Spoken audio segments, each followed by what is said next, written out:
কুফানগরীতে এক নাস্তিক ছিল। সে বলে বেড়াতো, আমি আল্লাহরে দেখি না তাই মানি না। কুফানগরীর লোকজন বলে, আমাদের এক ইমাম আছে নাম নু'মান ইবনে সাবিত, উনার সাথে বসলে তুমি আল্লাহরে দেখতে পাবা।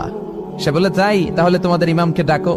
সাইয়েদনা ইমাম আবু হানিফা টাইম দিলেন, এই জুমার দিন, আজকে জুমার দিন না, এই জুমার নামাজের পরে ঠিক ভর দুপুরে 2টায় সবাই আমরা একত্রিত হব। নাস্তিকও আসবে, সাইয়েদনা ইমাম আবু হানিফাও আসবে। জুমার সালাতের পরে লোকের বন্যা বয়ে গেল, বাঁধ ভাঙা জোয়ার, অনেক মানুষ। নাস্তিক এসেছে, লক্ষ লক্ষ লোক এসেছে, আসে নাই ইমাম আবু হানিফা। আসে না আধা ঘন্টা, 1 ঘন্টা, 2 ঘন্টা পরে আসছে। নাস্তিক বলে, এই তোমাদের ইমাম যার কোনো সময়ের জ্ঞানই নাই, এর সাথে কিসের তর্ক? সাইয়েদনা ইমাম আবু হানিফা বলে, ইনদি উযর, আমার ওজর আছে। কি ওজর? সাইয়েদনা ইমাম আবু হানিফা বলেন, আমি ঘর থেকে বের হয়ে আসার পথে একটা নদী পার হয়ে আসতে হয়। আজকে এসে দেখি নদীর মধ্যে কোনো মানুষ টানুষ নাই, নৌকা নাই, মাঝি নাই, কিচ্ছু নাই। তো হঠাৎ দেখলাম পাশে বিশাল বড় একটা গাছ।